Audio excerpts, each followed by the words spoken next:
So you talked about a situation on your show, and you couldn't get into specifics, but it has something to do with the Drake and Kendrick beef. I've heard of those guys. Good rappers. So you said, all I know is there was a beef. And all I know is I was witness to where the beef would have ignited to proportions we would not have seen since Ja Rule and 50. Maybe even Ice Cube and NWA. Like, it went there. But that was destroyed from everyone's property. That was destroyed, that interview. That moment was destroyed. That's all I'm going to say. But I was there and I heard the shots fired. So you had an interview with Kendrick or Drake? Look at that. So you know I'm so transparent, so real. But I haven't been sworn to secrecy except it was orders given from one person's camp to our company that they should not air it. And only that keeps me from really going all in on who it was. But I will give you the entire story and let you guess it out. Okay. Because I didn't swear to secrecy. Okay. So let's hear it. We're doing our interview. This is when I'm taping Sports Nation, Max Kellerman, myself, my co-host. No Michelle Beto at this time. It's just a two-man show. And sometimes we tape, sometimes we go live. To the audience, it usually always looks live, but to us, we may have done it 2 hours earlier. That day, unfortunately, we were taping. So we're taping the interview, and we already know that there's something in the air that's going on between these two rappers. We already know there's a little beef there. So we're like, it's our job, like you just asked me, I'm gonna ask them, what's up with the beef? Is it real?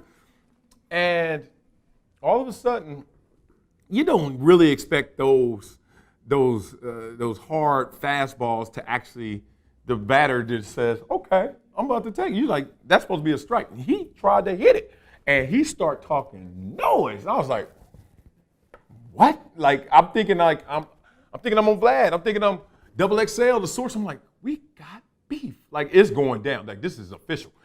And then, so we had a follow-up. Me and my boy, we got chemistry. So we were like, we're going to stay with this. Hit him with the double up, and he doubled down. So we were like, oh, my God. So now it's like noon.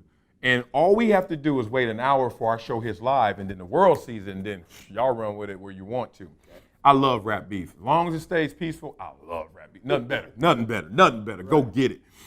And then all of a sudden, we're walking off set, waiting our time just for the show there or whatever. Ring, ring.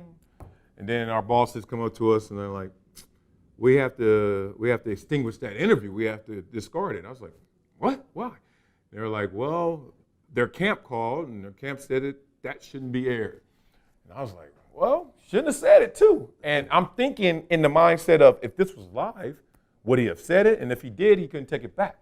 But it wasn't. So then they were like, it has to go that way. One, that's not our lane. Like, we ain't trying to break rap news. And in their minds, in the corporate mind, they thinking of Tupac and Biggie. So they're like, if anything, this might save us and save some lives. I'm like, I don't think it's gonna go there, but whatever.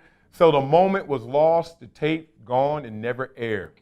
Now, the guy in me that says, if I ever get fired and I ever just have no job and I can't DJ anymore, anything, I'm gonna find that tape and I'm gonna sell it. And I'm gonna sell it to you. Okay. And then we're gonna figure this out together. So you're saying it was either Drake or Kendrick? Oh, it was the individual. Oh yeah. This was Drake or Kendrick went on your show, went ballistic against the other person. Yeah, and they've both been on our show multiple times because I've seen some stories where people try to put the timeline and, oh, was it then and then? I'm like, all I'm gonna tell you is they've both been on our show multiple times. Multiple times. So you do the guesswork from there. Because the interesting thing about the Drake and Kendrick beef is they never really went at each other. There was like this Kendrick BT freestyle that kind of like, well, there was this control verse. The control verse was the King of New York line, right? There's never a Drake Meek Mill all out between these two. Well, one, I think I read an interview that said that Drake was like, his biggest diss to Kendrick was just like, what's album 2 gonna sound like? Like, I liked album 1, good, or are you gonna back that up? And I don't think that's like a necessary focused diss, but it's certainly a little slight. Like, that's not the most congratulatory thing to say to somebody after a great first album. What you gonna do now? But, you know, and it seems like Kendrick has shown that if you're ever ready, I'm ready too. But I would say that he jumped on Meek Mill, but then when Joe Budden is at Drake, You ain't gonna jump on that for different reasons, but they're Probably different not. rappers Yeah, too. probably not worth his time. Yeah, that's part of the reason I think people were saying. But I mean, I wasn't ready for what Dre came back with Meek Mill. He's too big. yeah, He's more like in the R&B lane. yeah, Than like back-to-back drop. yeah. But see, he dropped 2.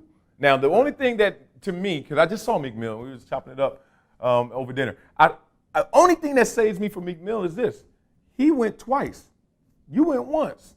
Now I don't. Now all these other ones that came later, post-dated, forget that. I'm talking about in that moment, he went twice. Now why did he go twice? Meek Mill could have responded another time and maybe have saved some grace. Yeah, one of those things. We'll see what really happens over time. You know, Meek is really an artist I really fuck with also. Oh yeah, I like his music. love Meek Mill. Stop playing. You know, he's still doing his thing.